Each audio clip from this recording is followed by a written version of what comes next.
সিদ্দিক আকবর রাদিয়াল্লাহু তাআলা তেনাকে জিজ্ঞাসা করলাম, আপনি হিজরতের রাত্রিতে চলে যাচ্ছেন, আমার নবীর সাথে চলে যাচ্ছেন, পিছনে আপনার সমস্ত কিছু 40,000 দিরহাম পরিবারকে দিয়ে দিয়েছিলেন, নিয়ে আবার সেটা আবার নবীজির কদমে দান করে দিয়েছেন আল্লাহ রাস্তায়।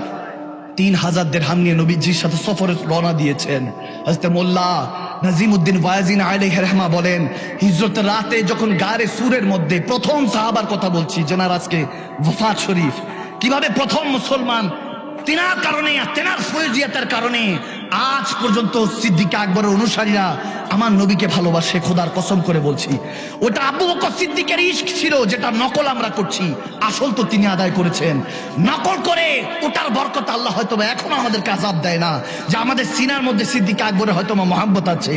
এখনো শাহজালি আমানি শাহপারিনি আমানি সিলেট থেকে অথবা কাঁদে যে সিলেটবাসী চলে আসো, ইয়ামান থেকে সমস্ত কিছু ছেড়ে দিয়ে তেনারা আপনাদের কাছে কেন এসেছেন?